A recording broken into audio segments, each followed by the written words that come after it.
Sup guys, back with of course more LEGO Classic Space reviews. Now, I'm pretty pumped for this retrospective in specific. Now that we got the two original bases out of the way, we can now of course shed some light on the actual spaceships, you know? Because that's pretty much what LEGO Classic Space is all about.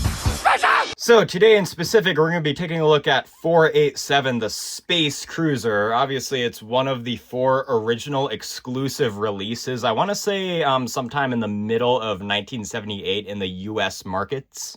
However, I wanted to save the Space Cruiser for the last out of the 4 to be reviewed because obviously we gotta have its 2 companions here that were first released at the very start of '79 displayed in this video alongside it. Obviously, just like its companion sets, this thing was released internationally the following year of 1979, and that's also the year it was released in Europe as the much more common number of 924, but it was also known as the Space Transporter.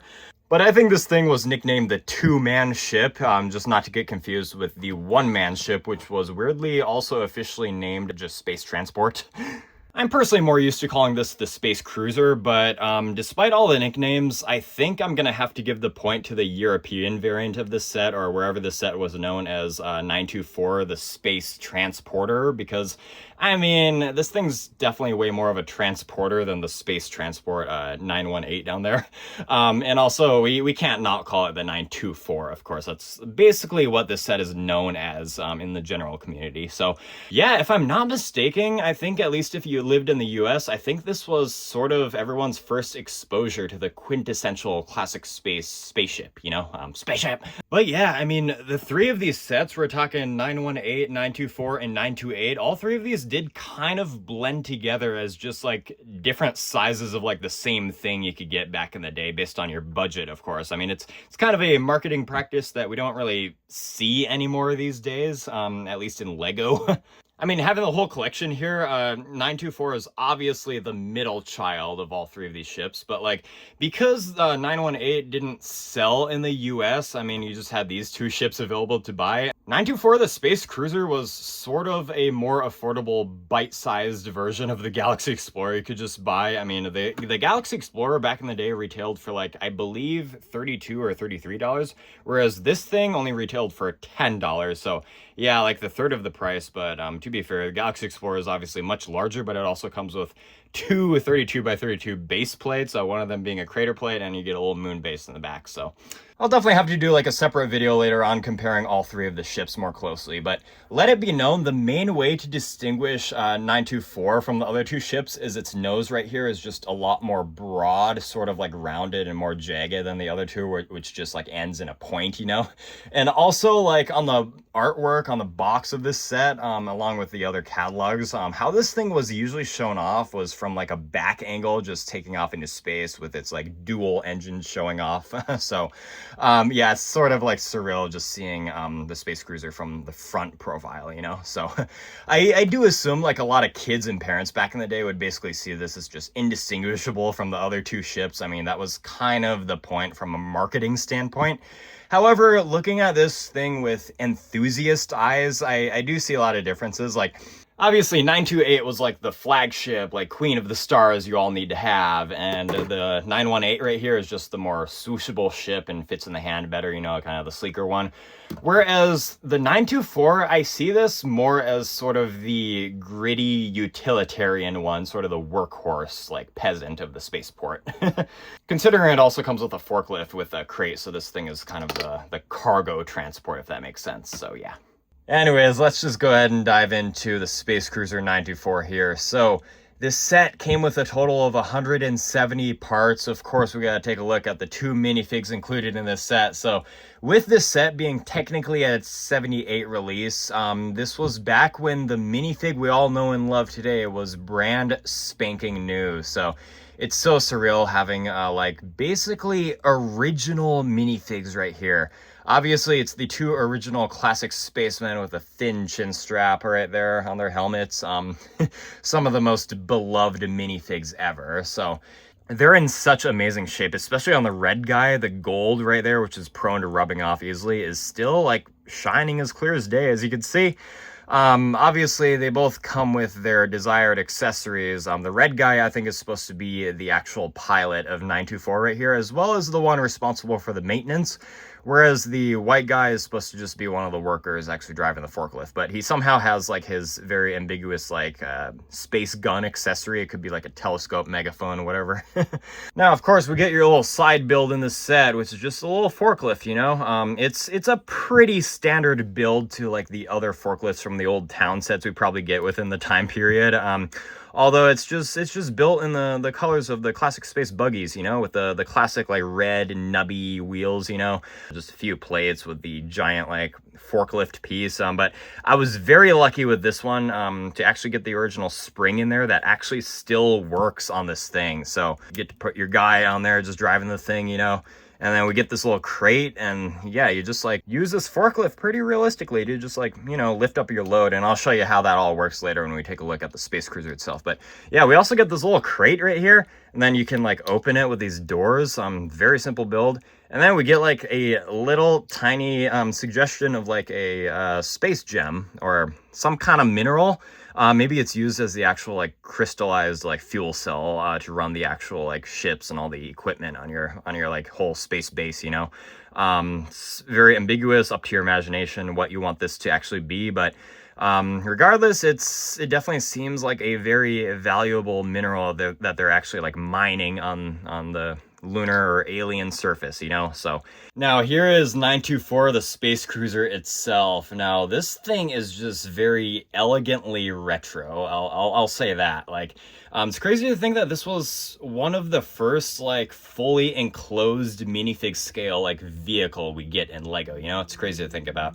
Admittedly, like it's built like pretty primitively. It's just like stacking a bunch of plates on the bottom, with the top layer being the actual like wing pieces that gives it its like kind of unique spaceship shape, you know. On the bottom, it's got your like landing pads, you know, and I think these 2x2 round brakes are supposed to be like retrograde rockets to actually like have this thing like take off and land vertically, you know, on the landing pads and stuff like that. Of course, everything on here is printed, like the huge classic space emblem printed beautifully on there on that solid blue version of the windscreen piece. Of course, right here you have your common print with the actual name of the set right there on the 1x4 brick. It even has a little bit of a texture to it on the actual print itself. That's pretty interesting. Of course, we got two of your 1x2 bricks also with the classic logo printed on it. Those two I know are known for rubbing off quite easily, but the ones I have here are in amazing shape. And the arrow right there is also a printed piece. Now there's even some mismatch with the coloration on the blue here, which honestly is cool because considering this is such an old set, it just gives it all the more character, you know? Now you need your antenna, of course, for communication, extremely important. I even see it as sort of a design choice to always have the antenna on most of these ships on the starboard side. Just a lot of the building details in these are just so like gritty, you know, it's great. Now, accessing the interior, we basically get this trans yellow 4x10 piece right here, or plate, I should say. It's a very special piece. Now, you could just like flip it up. It's just on a few hinges. It's just such a simple system, and it's just so clean. It works, you know? Amazing. So we just have pretty much a 4x7 like floor right there just to put a lot of minifigs. You get your steering wheel in there along with the two common like printed slope panels we get right there. The other side is just a screen, obviously. Now, yeah, there's it is nicknamed the two-man ship, but I've tested it out. You can fit up to 3 spacemen in there. So we have your driver that just like sits in there pretty snugly. We're going to test it out here. We're just going to like use Benny as the third minifig just for good measure, you know. We're going to set him in the back because of their air tanks. Just got to put the one in the back in first, you know. Let's take off this guy's accessory. Put in your second guy, and then finally just put in your driver like that. Great. You see, they all fit in there nice. Yeah. I assume you could always modify this to like be solely a passenger transporter. So now let's take a look at the big deal. Now, I mentioned earlier how this thing is basically a smaller version of the Galaxy Explorer, and that's because just like that set, it has a split tailgate right here. You can just like open up. It's just like held together by the tile, but you just take the tile off. It's It's pretty beautifully tiled in there, I'll give it that. It's just a lot less room, obviously, but I mean, this was supposed to be a more affordable version of the set, you know? So you have your crate right here. You just use your little forklift to just pick up the crate, you know? And then you can actually like put it right in the Space Cruiser right there. So you just kind of got to line it up with the plates, you know, like that. And then just like kind of push it in there. And note too, like you don't want it like super far pushed in, you know, and it needs a little bit of wiggle room because obviously the door pieces like kind of extend out more than a brick. However, if you put it in like too like crooked or whatever, it can sometimes like block the actual like canopy from like opening up. So I just thought I'd note that you can always kind of use gravity to like bring it back so it can open properly. However, just like that, you know, you can close it up, put the tile back on, and then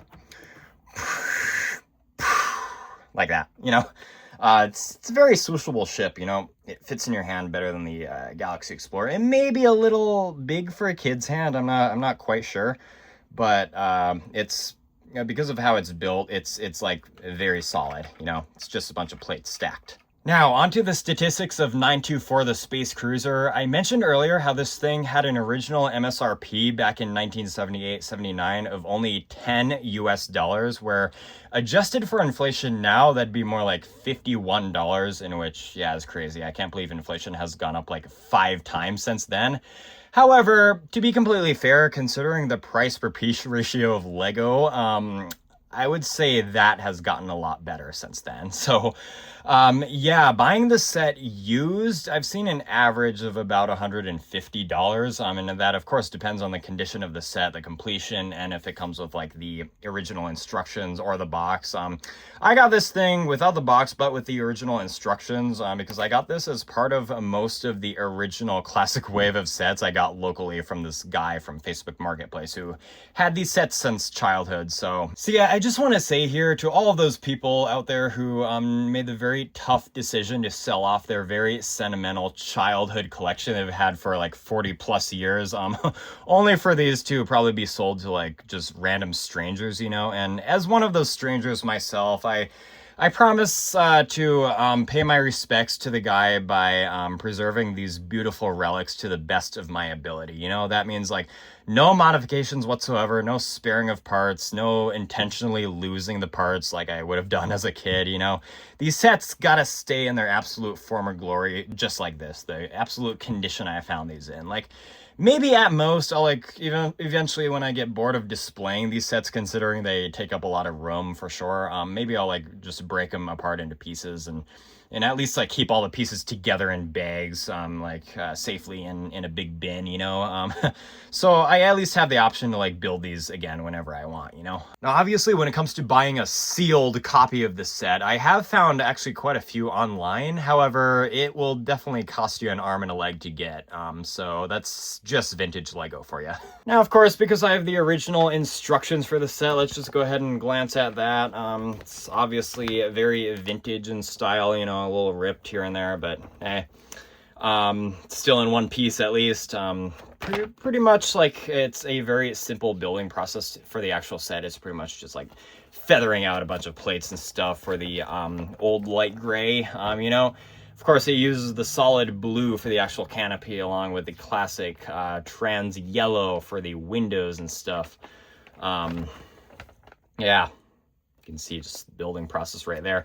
Now on the back, you just have pretty much a display setup with the other sets you could get around the time, you know, 1978 to 79. Very cool right there. Now, it's worth showing off the box you would have gotten in this set. It's obviously one of the more medium-sized sets. So on the back, you get some alternate builds, of course. You can pretty much just build some other wonky ship variants, you know. You can still build something pretty similar with like a cargo bay back there. You can build this huge, like almost delta wing ship that fits like 2 people side by side. You could build like 2 separate ships, which to be honest, I don't really like those designs. But you know, it fueled your imagination to like build whatever you want with the same parts, you know. So can't deny that for sure. So Now, before we end here, it's definitely worth acknowledging set number 10497, the 90th anniversary remake of the Galaxy Explorer, because that set was unintentionally, unofficially a 3-in-1 set, actually, because with the same parts in that set, there's like online recreated instructions to actually build pretty faithful recreations of the smaller two ships, that being 924 and 918. Now, the recreation of 924 in specific, honestly looks pretty amazing. I like it, although maybe its cockpit section could be a little bit bigger and just the interior in general. But other than that, I think it looks amazing. That's kind of the only like official like actual remake of this set that we have that's worth comparing it to. But I don't know if I'm gonna get 3 copies of the Galaxy Explorer just to build all 3 of those ships. I kind of just like to keep all 3 of the vintage ones and 1 copy of the remake of the Galaxy Explorer. So other than that, I think that pretty much wraps it up for this review, everyone. I will see you all in the next one. Peace out.